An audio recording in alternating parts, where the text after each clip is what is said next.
Good afternoon, everyone, and thank you for joining us today. We are going to give folks another minute to log on, and then we'll get started.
Good afternoon. This is Jason Jones with the Community Technical Assistance Center, and I would like to welcome you to today's webinar, Clinical Approaches to Address Bullying. Bullying is a pervasive problem that affects approximately 25 to 33% of students nationwide. It has been linked to depression, feelings of sadness and loneliness, isolation, anxiety, and many other clinical implications. It is also considered an adverse childhood experience by some. This webinar would help participants better understand the impact of and develop skills to support young people who are experiencing bullying. Before we get started, I wanted to take a moment to orient everyone to the WebEx system so you know how to participate in today's event. Please note that upon joining the webinar, you've been placed on mute to avoid any background noises that may distract others from listening to the presentation. If you come across any technical issues during today's event, please chat to the host who will be able to assist you. You will have the opportunity to submit questions for the Q&A portion of today's presentation by utilizing the chat box feature, which is located on the right-hand side of your screen. If it is not visible, click the dialog bubble on the top right toolbar and it should appear. In order to ensure that we are able to answer as many questions as time permits, we are requesting that you send in your questions at any point during the webinar, and we will address them during the Q&A portion of today's presentation. We are very excited to have with us today Dr. Kelly Conover, a developmental psychologist and licensed clinical social worker. Once again, thank you for joining us. I will now pass it along to Kelly to get us started.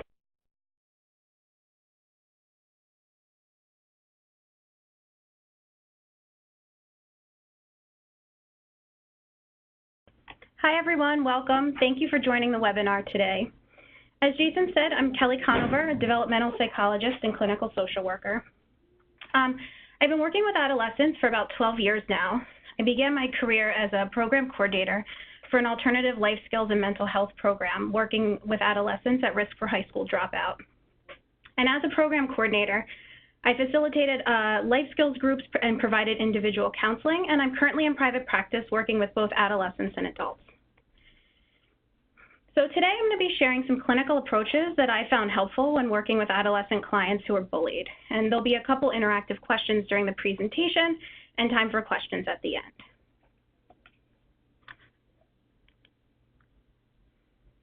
So on our agenda, we're going to talk about, just so we're on the same page, what is bullying.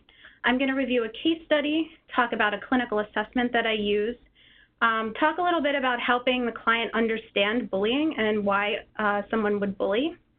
And then I'm going to talk through a second case study, talk about the power dynamic in bullying, and then identifying supports and asking for help, and finally the Q&A.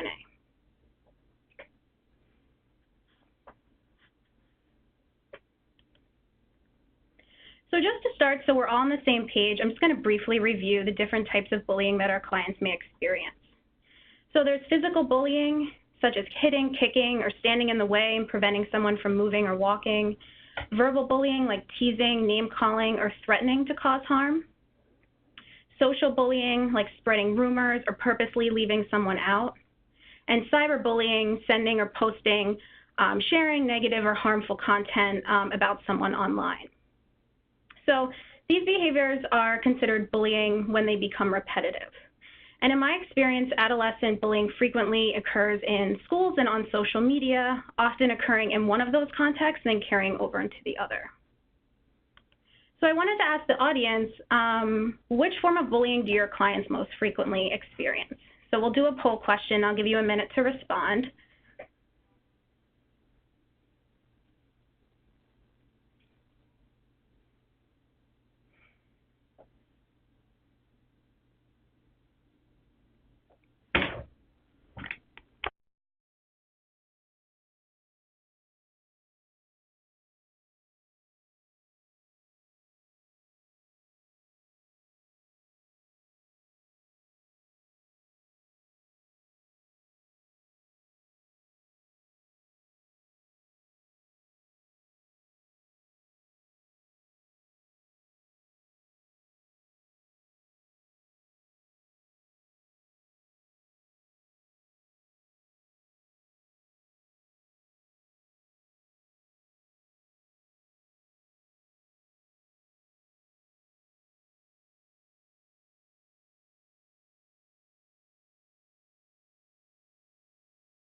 We're just waiting for the poll question to pop up, so just bear with me.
All right, sorry about that. We had some technical difficulties. It looks like B, for right now, B is the highest answer. So saying or writing negative things for the purpose of harming someone else is the form of bullying that your clients most frequently experience. And we're going to talk about some of that through the case study. So now I'm going to talk about a case study of a former client of mine, and I'll refer to this case study as an example as I move through the slides. So M is a 13-year-old who started a new school as a freshman, and she participated in the school's summer program for new students before the year started. And she was really excited to meet a new group of friends. She hadn't had a big group of friends at her previous school, and so she met a new group pretty quickly, and they became very close. There was one student in the summer program, L, who was not a part of M's new group and began to tease the group. So M reported that L would make comments about what they wore, or told them they were talking too loud and to shut up. M and her friends, quote, didn't pay any attention to L, but then L began telling the group that she wanted to fight them. L also found the girls on Instagram and would make comments on their photos like, that shirt makes you look fat, I don't know why you would wear that, and no wonder no one likes you. So at first, M reported that she was ignoring L and not paying her any attention. But L became persistent, and the bullying became more directed towards M. And M became a little anxious that L would wait for her after school to fight, and even though M says she didn't feel like she was in immediate danger, she did become anxious that L would become more serious.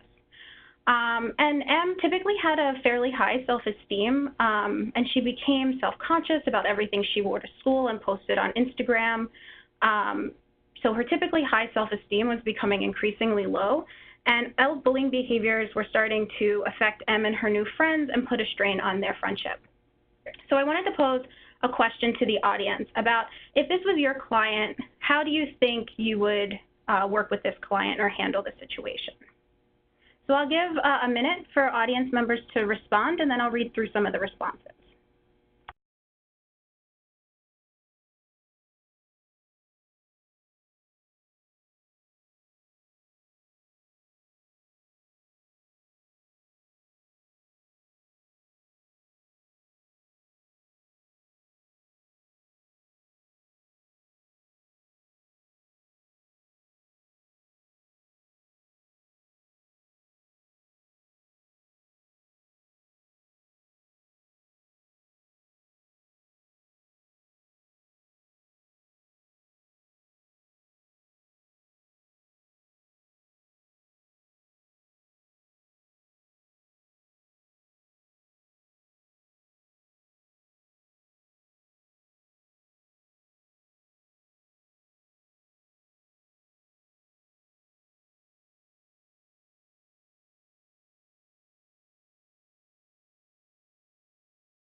Okay, great. So thanks for those of you who typed in some of your responses.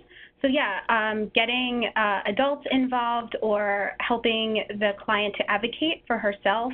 And let me just read through.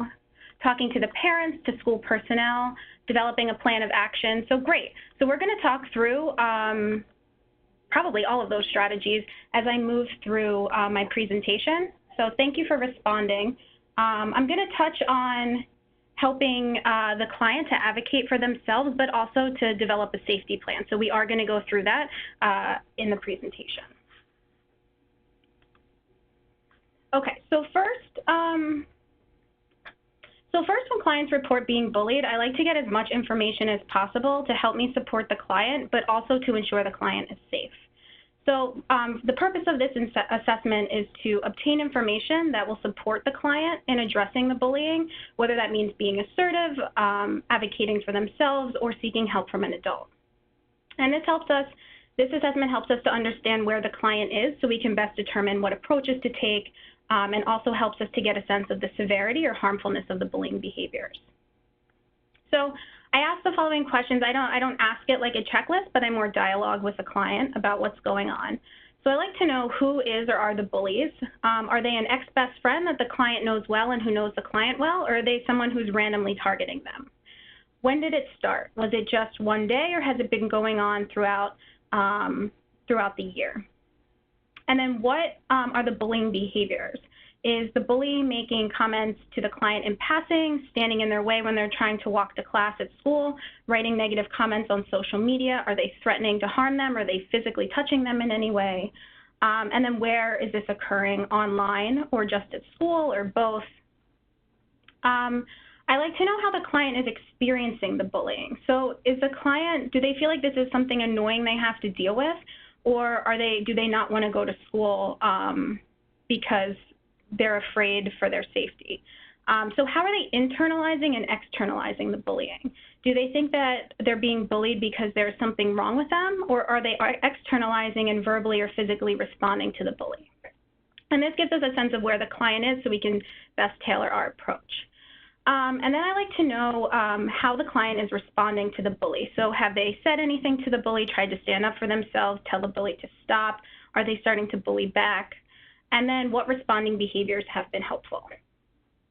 So using M's case example, I'm just going to briefly walk through the information I got from her during this assessment. So L was the bully, and it started the second week of the summer program. The behaviors are that L tells M and her friends to shut up because they're talking too loud, makes comments on their Instagram pictures, and tells them she wants to fight them. M is experiencing the bullying. She's feeling annoyed by L because she feels that L is ruining their lunchtime, the only time that M and her group of friends get to hang out. And M has been ignoring L or responds to her when and where when L says that she wants to fight. M likes L's comments on Instagram as a way to show her that she doesn't care. And then through this assessment at this time, M didn't report feeling unsafe because of L, but angry when L would say negative things about her appearance and, most importantly, disrupting their time at lunch. So M reported feeling that ignoring L has been helpful at times, like in the cafeteria. They would leave the cafeteria or just not respond to her, but it hasn't been helpful long term.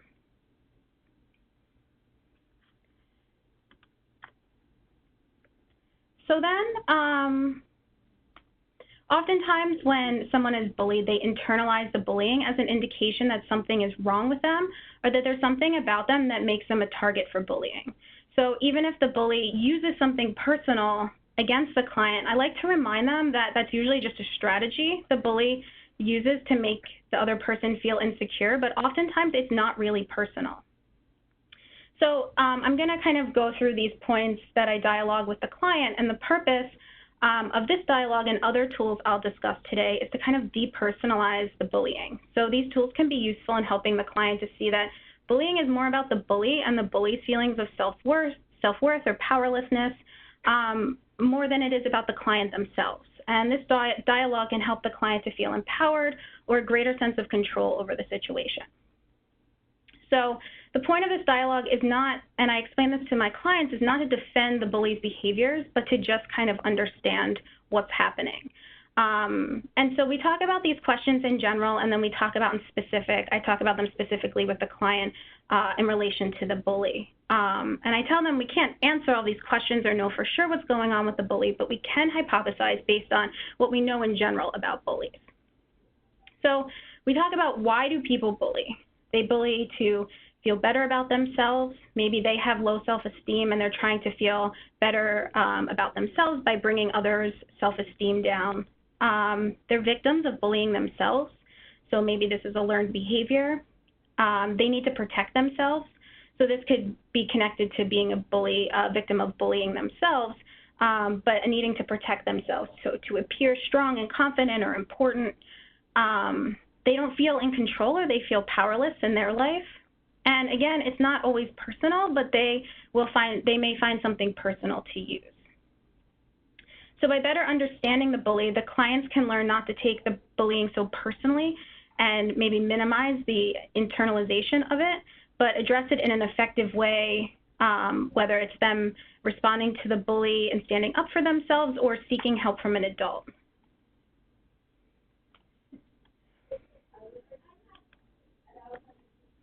So then we talk about, what is the goal of their bullying, or what does the bully get out of it? A false sense of, hold on one second, sorry.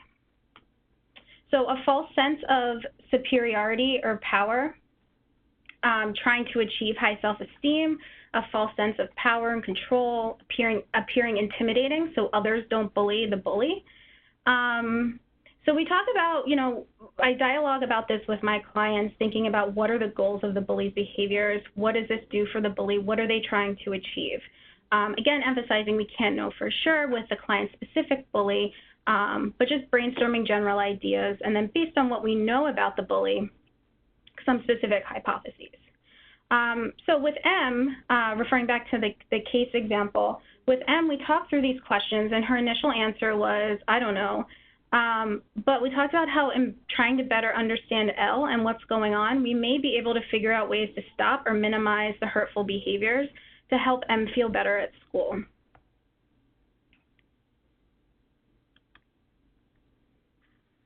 So we dialogued about the questions I just went through, and M came up with the following hypotheses about L.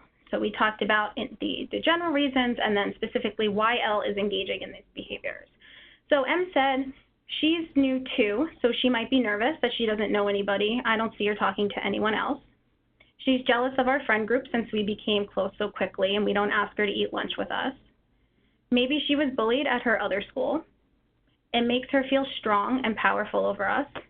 And maybe she's mean because she wants to be friends with us.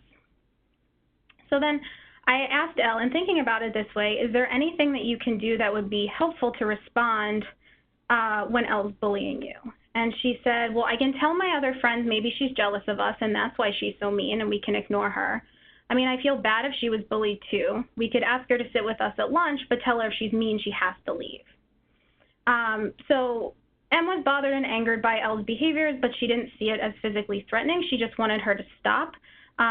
So instead of going straight to telling an adult at the school, we kind of dialogued about ways that she could respond to Elle that wouldn't be giving Elle maybe what she was looking for, but that might be helpful in the situation.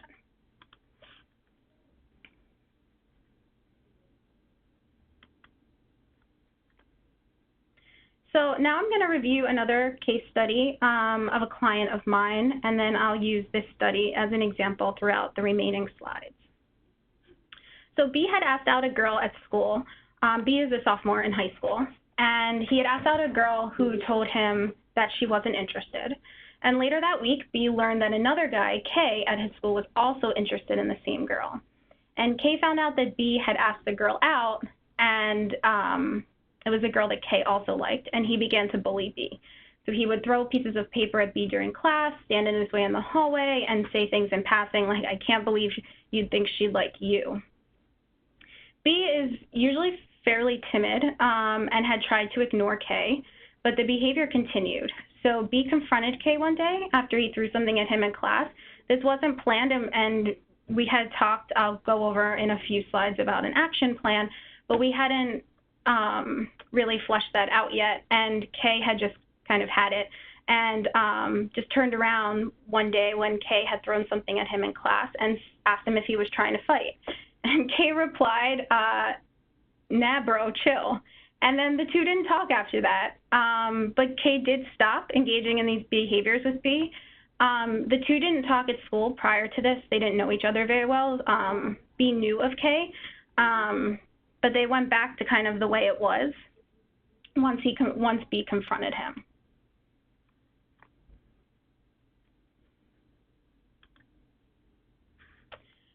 So I found it helpful to emphasize the power dynamic with clients between a bully and his or her targets.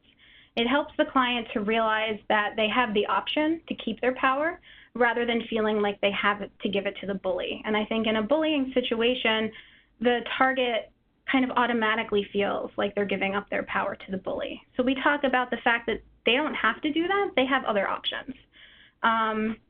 So these are some points I like to make that I find are helpful in dialogue with clients. So I mean, I don't read them bullet point by bullet point, but these are some things that I feel like have resonated with clients or that they've remembered and referred back to in other sessions.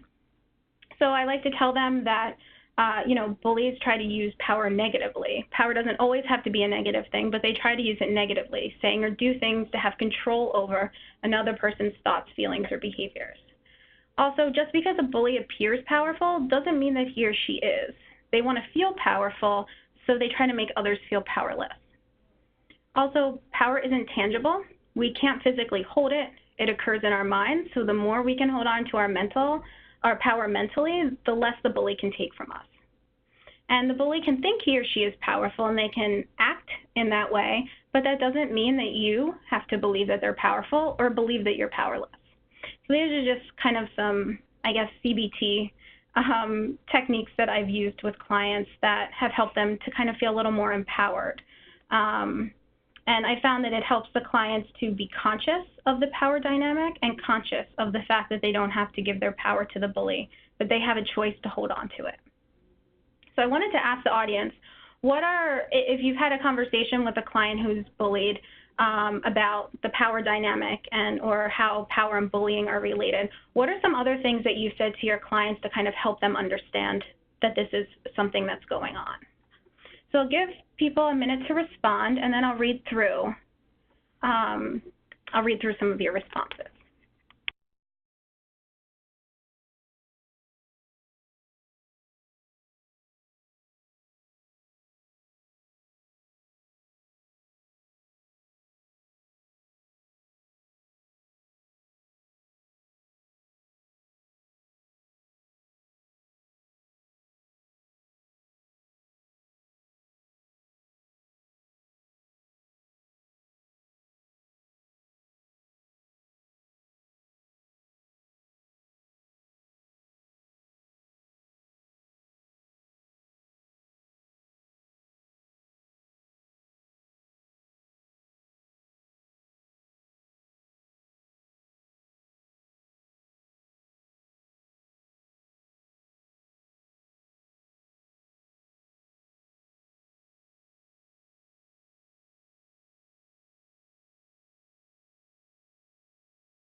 Okay, thank you for everyone who responded. I'm just going to read through a couple. I think they're really, really good here. So tell the client to show no reaction to the bully. I really like this one. Ask if they think it's fair that the bully has gained so much power over you. Tell them that the person who is bullying you is just trying to make you feel worse due to something in their life that's making them upset. Great. Bullies do this to make others feel worse because they don't feel good about themselves.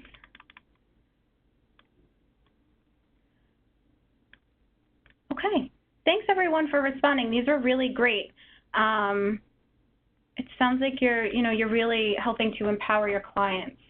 So I'm going to move on. We'll have some other questions as we go.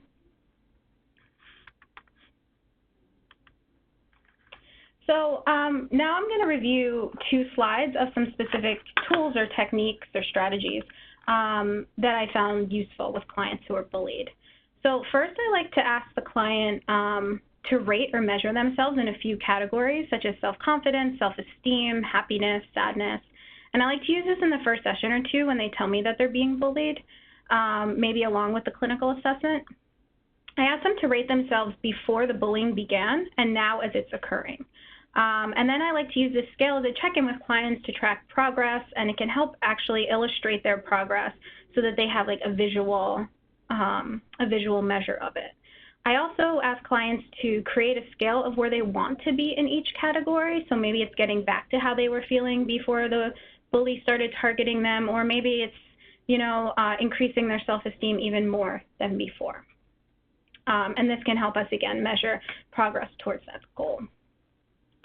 I've also found it helpful to explore with clients the range of emotions that one can feel when they're a target of bullying, and I normalize these emotions for clients, and we talk about how healthy or healthy or constructive ways to express emotions. A lot of times, clients express emotions to the bully, the anger, frustration, and we talk about how that can give the bully a sense of power. And in general, sometimes we just need space and time to reflect on our emotions instead of immediately expressing them. So I talk with the client about holding the emotions until they're not in the presence of the bully. So I emphasize this isn't about pushing the feelings down or ignoring them, just holding them for a bit until they're in a safe space to express them. And my clients, if you work with adolescents, I'm sure it's similar. They found it helpful to write or listen to music if they're at home. So if somebody's making some negative comments on their Instagram, for example, or if they're at school, identifying an adult in the school or a place they can just go to sit and write or listen to music, do a breathing exercise. Some clients just need a space to walk or be alone for a few minutes. I have a client who has asked a teacher if she can come to her class during lunch if the bully is bothering her. This is a different client than M. And then in that classroom, the client kind of just sits quietly and does some writing or listens to music, just has some space for themselves to kind of process what they're feeling. Another client asked to use the bathroom and leaves class to have some space to herself to kind of talk herself through what she's feeling. I realized I didn't change the slide for you guys. Sorry about that. So emotions, rather than expressing them to the bully, holding them for a bit until they're in a safe space to express them. And obviously expressing emotions works for every client. It's very different. Some of my clients love to write and they keep journals and bring them to their sessions. Others hate to write and they need to physically move around or just have some quiet time to process. And then another thing that seems simple but I found can be really helpful is having the client identify and list their positive and unique qualities with examples. Again, it sounds very simple, but I start the conversation by saying something like, sometimes when the bully is saying or doing things that can make us feel not so great about ourselves, and this might be one of their goals. So it's important to remember the positive and unique qualities about ourselves so we don't let the bully and what the bully is saying or doing overshadow that. And I encourage clients to hold on to this piece of paper and bring it out at times when they're taking those moments to express their emotions. When I'm seeing them in private practice, I like to make a copy and I hold it too so we can bring it out and refer to it in sessions. So those are 3 techniques that I found helpful. Now I'm going to go over a few more. So writing, I have, like I said, some clients who love to write and others it's just not for them. So for the clients that do love to write, writing their story or experience of being bullied with their ideal outcome of the situation, writing a letter to the bully that they don't share but keep for themselves. And, you know, in the letter, I encourage them to express all of that emotion that they have to hold when they're either in the presence of the bully and the bully saying something, or if they're reading something that the bully said about them online, etc. And sometimes clients like to read them to me, and sometimes they just like to keep them for themselves. And then we do a reflection activity. So identifying the power dynamic and making a plan to hold on to the power. So I'm going to go over that specifically in the next slide with M's case study as an example, because I did walk through this with her.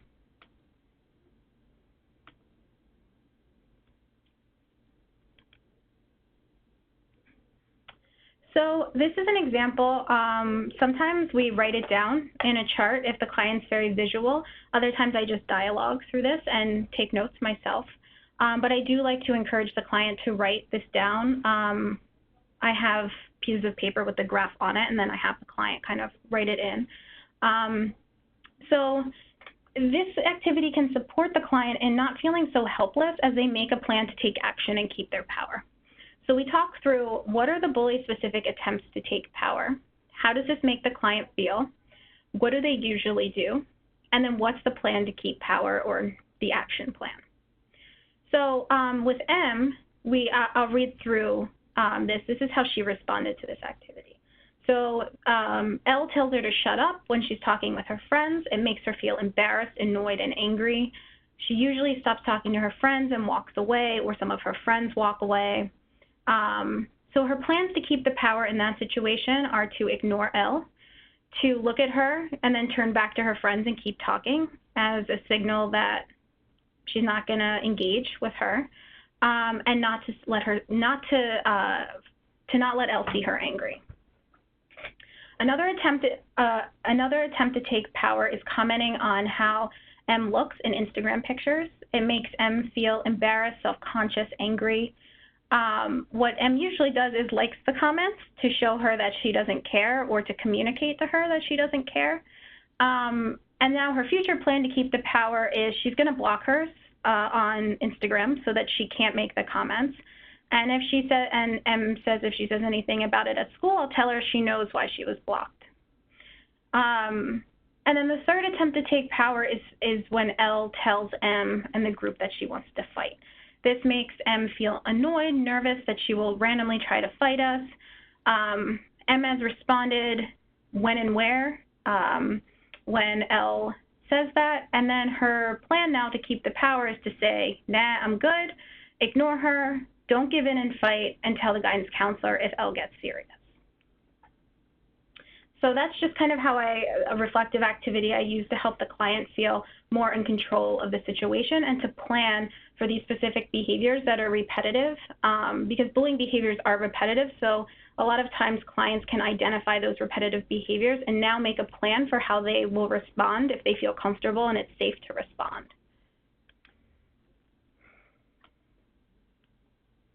So I've also found that it's helpful to create goals and action plans. So kind of using the reflective activity or expanding the reflective activity to include other categories. And I usually preface this by saying a lot of times bullies can make us feel powerful because we can't always anticipate what they say or do. But the more prepared you are to respond to the bully's behaviors, the more in control you can feel. So we talk through, we dialogue about the client's goals.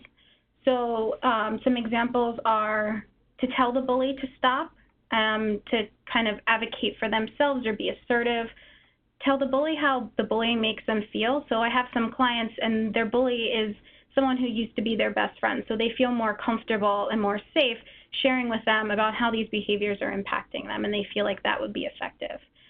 Ignoring the bully, walking away, and seeking adult assistance. So we kind of talk through what the goals are. And as I see clients in private practice, sometimes these goals change based on the bully's behaviors, if they change over time. And then we create an action plan to meet these goals. So a specific plan for the things the bully does. The client can recognize when these moments occur and take action towards that goal. So the action plan can include how to manage emotions that are frequently triggered by the bully. It can also include anything that helps the client to feel more prepared to be assertive or ignore the bully's behavior or seek help from an adult. And it can also be a plan to help them manage their thoughts and feelings and behaviors in these moments. So the plan can include things like seeking out the teacher who allows them some space to just listen to music and calm down, or a teacher who's there to kind of talk with them through what's going on.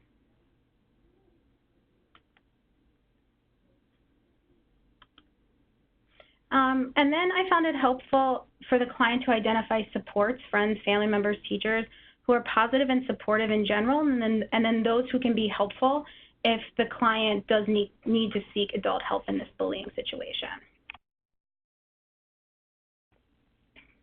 So I asked the client to write down a list of people in their lives that they consider supportive and helpful.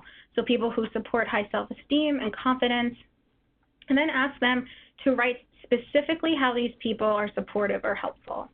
And then this can help the client to not feel so isolated during this time. And then I asked the client to identify adults who can be supportive and helpful if they need adult assistance. So thinking through the environments or contexts in which the bullying is occurring and adults in those contexts that can help them to stay safe. And I asked the client what a supportive adult would do or what they would look like, so kind of what they're looking for when they go to an adult.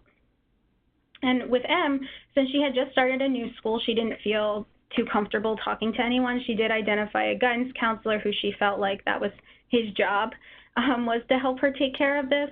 But she did have a Spanish teacher that she felt like, she says, talked to her with respect. So she felt like he would be respectful and helpful in this situation.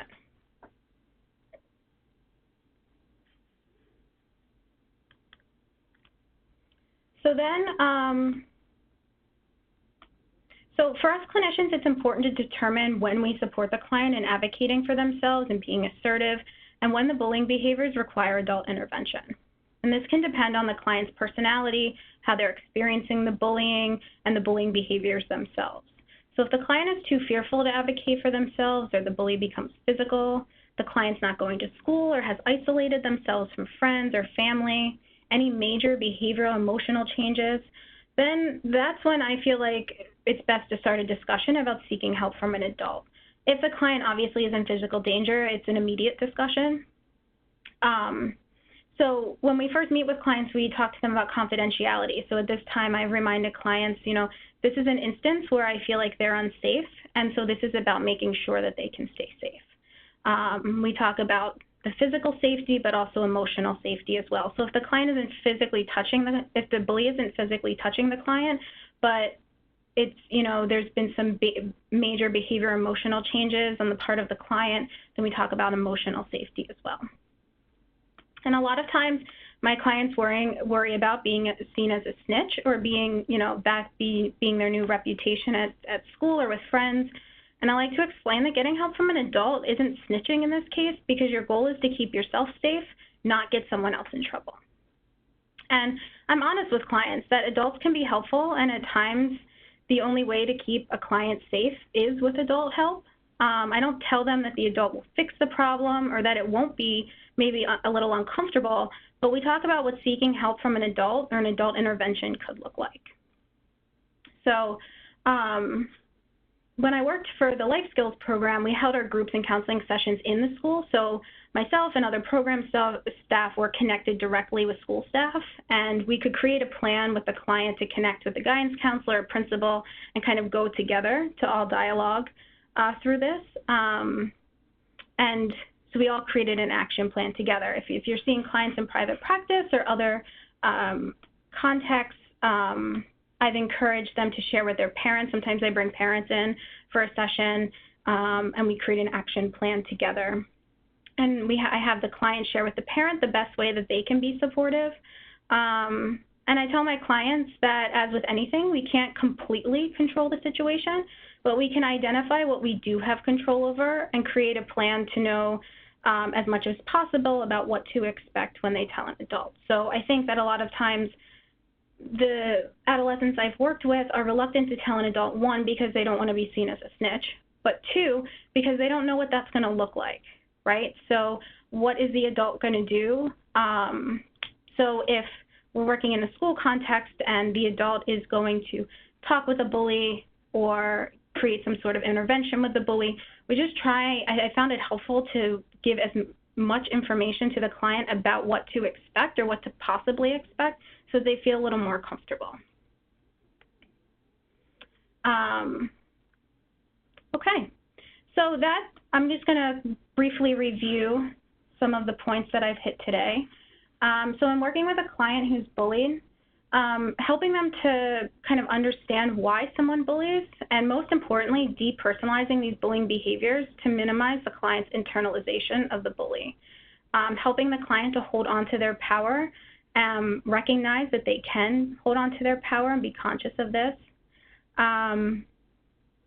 And, you know, being bullied can change how adolescents understand and view their peers, helping the client to identify all of the supportive and positive friends, peers, adults in their lives, to minimize the power given to the bully and to help the client not feel so isolated at this time. A lot of times when a client is bullied, it's the bully that they're thinking about and those experiences. So just kind of reminding them of all of the other people in their lives who are not bullying them. And then identifying situations that call for adult assistance and supporting the client in seeking adult assistance or intervening immediately, depending on the specific situation. Okay, so that's the conclusion. I'm going to turn it over to Jason. Awesome. Thank you so much, Kelly. We do have a few questions that came in during the presentation that we can go through right now, and I really do invite all of you to continue submitting questions for Kelly that she can respond to. So the first question is, what if one of my clients is a bully? How do I explain that bullying isn't the way to express emotions and that talking works better than hitting? Oh, that's a great question. Probably something I should have covered. I think that if your client is the bully, you can take a similar approach to just kind of telling them that this is why people bully and asking them, okay, so because they're feeling powerless or they feel like they, you know, their self-esteem is low and these reasons, helping them to kind of understand that others can see through their bullying to kind of make it a little more transparent, but also noting that these are reasons why people bully, so what's going on with you? Awesome. That is perfect. Thank you. The next question is, what are some questions you would ask to better get to know about the bully to younger clients to help them understand why the bully is bullying? So for younger clients, I assume that's like school age, not adolescent. Can you just read that again? Yeah, sure. What are some questions that you would ask to better get to know the bully and that you would specifically ask to younger clients? I guess I would probably, I don't specifically work with younger clients, so I'm going to just kind of take a guess based on my experience with adolescents. I would ask some of, the same questions in the clinical assessment. Who are the bullies? When did it start? Maybe a younger client may not call it bullying unless they come to you and saying this person's picking on me or bothering me. I guess it would depend if they're, if you're working in a school and the teacher, refers them to you because the teacher's identified they're being bullied, and so maybe it's about asking them, what that means. I think it really just depends on the context and if the client's coming to you because they're being bullied and they're cognizant of that, or because an adult has stepped in to intervene and now you're kind of working through that with them. Thank you. What are your thoughts on when the parent is in denial of their child's bullying behavior? That's a great question. So when the parent is in denial of their own child's bullying behavior. Right. I think using as many specific examples of things that have, because the parent is people are telling the parent, I imagine, you know, if the school's calling the parent or another parent's calling the parent and telling them the specific things that their child is doing, we kind of talk about how, I mean, I have worked with one parent in this situation, and we've talked about how the, you know, these people aren't just kind of making it up to target your child, and they want to make sure that their children are safe. So let's continue, you know, let's assume that these things are true. You know, why might your child be bullying, or what steps might you as a parent be able to be helpful to make sure these kids are safe, but also to figure out what's going on with your child that they're engaging in these behaviors. Great. What do you do when the bullying escalates and now the other student internalizes her feelings, grades dropping, and increase in absences? Okay, so when they've, yeah, so when they've really internalized it, I mean, I treat them as though if, you know, they're not being bullied and they're seeing me as a client who has low self-esteem and they don't want to go to school. Give me a second to think about that.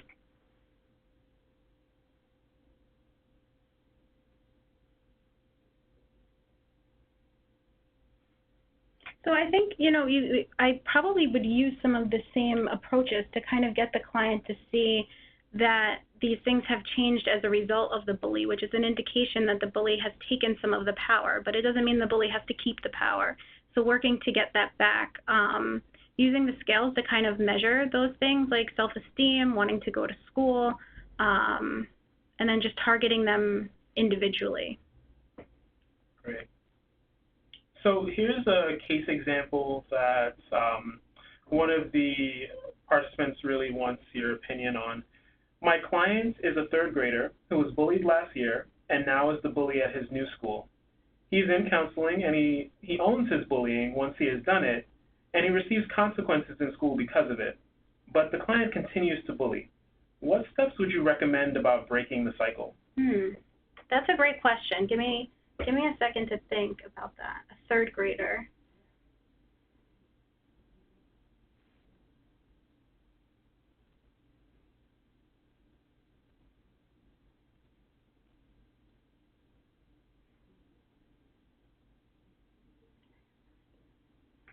So I think it would be helpful if the person, if you wrote this question, if you could email me and we could talk a little bit more about it over email. Being a third grader, I'd have to think through a little bit more about developmentally where they are. My experience is with adolescents, but I think, you know, I think I can answer the question. I would just need a few more minutes than we have here. So my email will be at the end of the slides. Please feel free to email me or anyone else, and we can have a conversation about it. Awesome. So this question is, what do you do when the school does not acknowledge that the bullying is at a level of concern? Oh, that's a good question. So I think that usually schools acknowledge it's a level of concern when it becomes physical, and that's usually when they start to intervene, but maybe the emotional concern. So I like to point out, I mean, I've worked with guidance counselors and principals who have been very supportive to clients, but I imagine if they're not in that case, if they're very, if a client has had, you know, dramatic, you know, emotional changes and things like that, then I really like to point out how that can impact the client in all of these different ways. And the client not wanting to go to school or not doing their homework has a much greater impact than just, you know, those immediate behaviors and what that means for the client overall. Yeah. Mm-hmm. So the last question that we have today is just any books or movies that adolescent clients can read to empower themselves against bullying. I will add that with this presentation, we are including a number of resources on our website that everyone can really view, kind of digest the information, and really applicable tools that you can use for any type of work that you're doing. So I just ask everyone to look out for that. Yeah, I think if you want to email me and anything on that list, if you want to look at anything in addition to that list, send me an email and I can send you some resources. Awesome. So I do want to say that I want to thank you, Kelly, so much for this presentation. And I want to thank you all for joining us here today. As well as I want to let you know about a few upcoming offerings that we have. So starting in November 12th, we're doing a webinar on understanding the opioid crisis, fetal alcohol spectrum disorders on November 19th, as well as a Q&A about harm reduction on November 20th. So if you do want any information about those webinars, please visit our website. If you have any other questions, please contact us at ctac.info@nyu.edu. Once you leave today's webinar, you will receive a survey on the presentation, and we would appreciate if you would complete that and provide your feedback. On behalf of CTAC and our presenter, thank you for joining us today, and have a great rest of your day.